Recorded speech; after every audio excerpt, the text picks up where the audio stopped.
क्या आप जानते हैं कि हमारे जीवन में हमारी सांसों का क्या महत्व है? क्या आप ये जानते हैं कि अगर हम अपनी श्वास पर नियंत्रण पा लें या अपनी श्वास को लंबा कर लें तो हम अपनी जीवन आयु को बढ़ा सकते हैं? आप अपने स्वास्थ्य को मेंटेन करने के लिए अपने शरीर पर तो ध्यान देते हैं, क्या कभी आप सोचते हैं कि हमारी श्वासें भी हमारे लिए कितने जरूरी हैं? श्वास पर नियंत्रण प्राप्त करने से हम अपनी जीवन आयु को तो बढ़ा ही सकते हैं, साथ ही हम अपने स्वास्थ्य को भी बेहतर बना सकते हैं। हम अपने गुस्से पर भी कंट्रोल कर सकते हैं। उतनी ज्यादा महत्ता कोई दूसरी चीज की नहीं है। तो आइए आज हम सांसों की महत्ता के बारे में बात करने जा रहे हैं। श्वास जिस पर हमारा जीवन टिका है।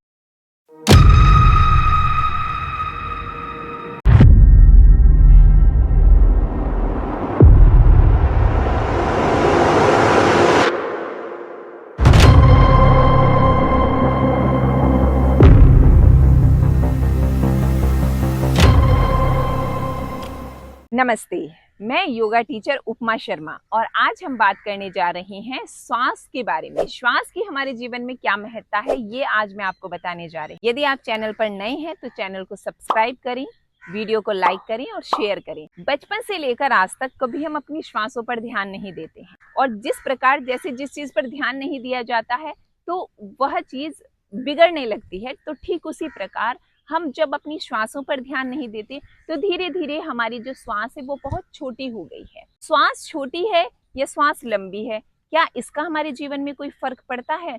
बिल्कुल पड़ता है। यदि हमारी श्वास छोटी है तो उससे हमारी जीवन आयु छोटी हो सकती है।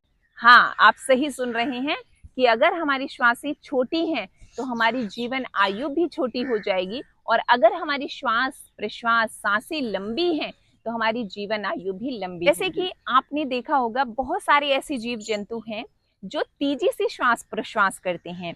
उसका एक बहुत सिंपल सा एग्जाम्पल है डॉग, यानी कि कुत्ता। कुत्ते का जो जीवन होता है वो केवल 14-15 साल का होता है, क्योंकि वो 1 मिनट में लगभग 35 बार श्वास प्रश्वास करता है, ज्यादा श्वास प्रश्वास करता है, इसलिए उसका जीवन छोटा है। वहीं आपने देखा है कि एक जो टॉर्टोइज है या एलिफेंट है, उसका जो जीवन होता है 300-400 साल तक का जीवन होता है, और एक टोटोइज यानी कि जो कछुआ है वो 1 मिनट में केवल 4 से 5 बार ही श्वास प्रश्वास करता है। इन दोनों के बीच में हम मनुष्य आते हैं। हम 1 मिनट में लगभग 16 या 18 बार श्वास प्रश्वास करते हैं और हमारी जो जीवन आयु है वो 100 वर्ष है।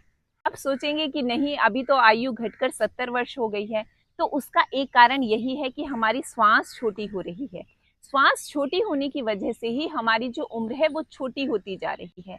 यह बात जानकर आपको आश्चर्य होगा कि हमारे जो पूर्वज हुए हैं, हमारे जो ऋषि मुनि योगी जन हुए हैं, वो अपना जीवन 100 वर्ष से भी ज्यादा का जीते हैं। यदि आप अपने ग्रंथों को उठाकर पढ़ें तो आपको पता चलेगा कि जो हमारे ऋषि मुनि हैं वो 300, 400 और 500 साल तक का जीवन भी जीते थे। यह कैसे संभव हुआ? यह संभव हुआ ब्रेथ पर कंट्रोल करने से, श्वासों पर नियंत्रण करने से, श्वासों का अभ्यास करने से।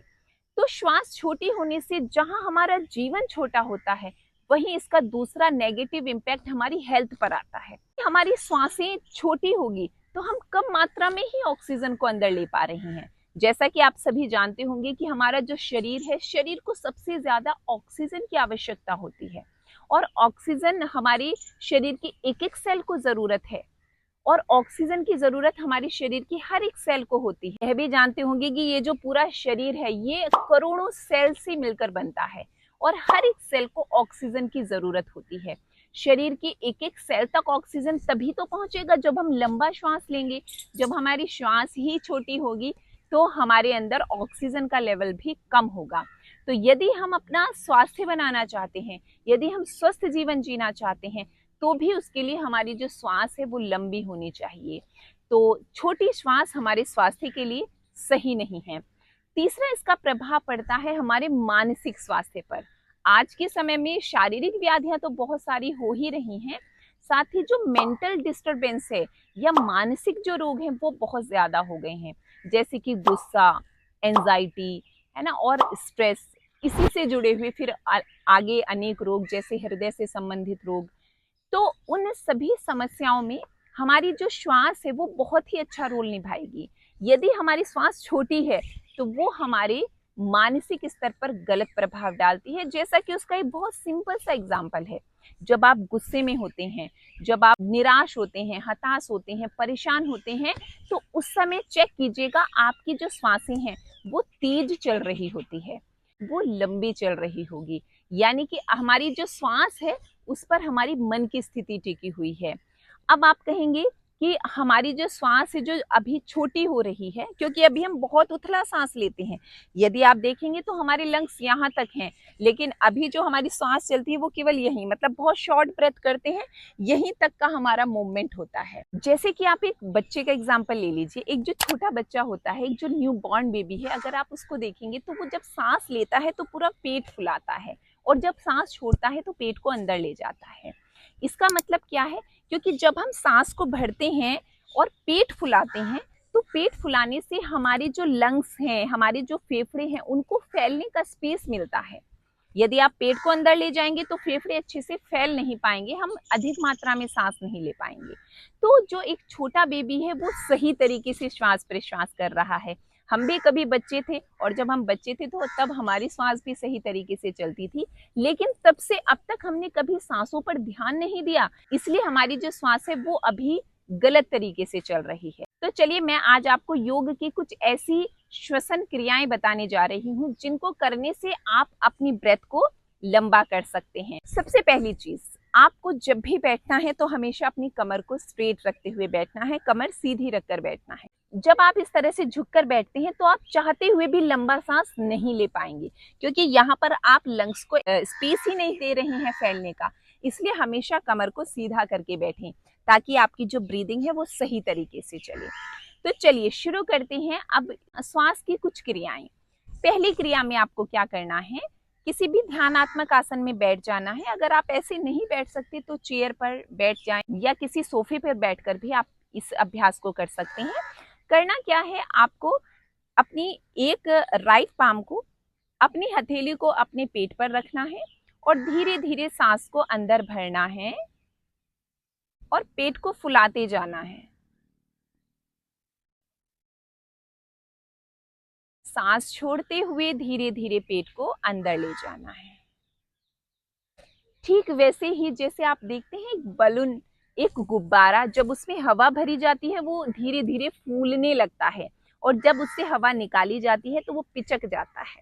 ठीक है, तो ठीक वैसे ही आपको श्वास को भरते हुए अपने पेट को फुलाना है, और सांस छोड़ते हुए अपने पेट को रिलैक्स करना है, अंदर की तरफ लेकर जाना है।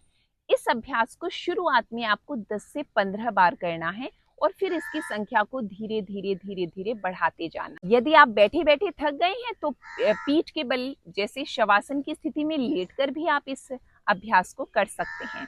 पीठ के बल आप लेट जाएं और धीरे धीरे श्वास को भरें, तो पेट को ऊपर की तरफ लाएं और सांस को छोड़ते हुए पेट को नीचे ले जाएं।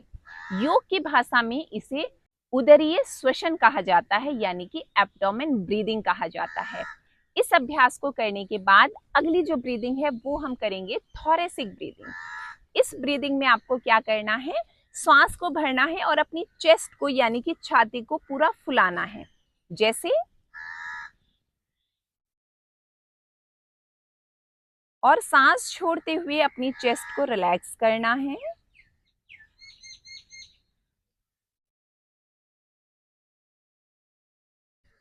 इस अभ्यास को भी आप शुरुआत में लगभग 10 से 15 बार करेंगे। जब आप एब्डोमेन ब्रीदिंग करें तो केवल एब्डोमेन मूवमेंट पर ध्यान दें, और जब आप थोरेसिक ब्रीदिंग करें तो अपने थोरेसिक यानी कि चेस्ट रीजन पर ध्यान दें। ये दोनों ब्रीदिंग के अभ्यास आप रेगुलर करें। धीरे धीरे ये अभ्यास हमारी श्वास की गति को, आप धीरे धीरे ये अभ्यास आपकी श्वासों की लंबाई को बढ़ाएंगे, और जैसे जैसे श्वास लंबी होगी वैसे वैसे हमारा जीवन लंबा होगा, वैसे वैसे हमारा स्वास्थ्य बेहतर होगा, और वैसे वैसे हम मानसिक रूप से शांत और स्थिर रह पाएंगे। तो श्वासों से जुड़ी यह महत्वपूर्ण जानकारी आपको कैसी लगी, कमेंट करके जरूर बताइएगा, और अपने उन सभी प्रिय संबंधियों को यह वीडियो जरूर शेयर करें जिनके लिए आप चाहते हैं कि उनकी उम्र लंबी हो, जिनका स्वास्थ्य आप अच्छा रखना चाहते हैं। तो यह वीडियो को ज़्यादा से ज़्यादा अपने फ्रेंड्स के साथ, अपनी फैमिली मेंबर्स के साथ शेयर करना ना भूलें। वीडियो को लाइक करें, शेयर करें, और चैनल को सब्सक्राइब करें। धन्यवाद।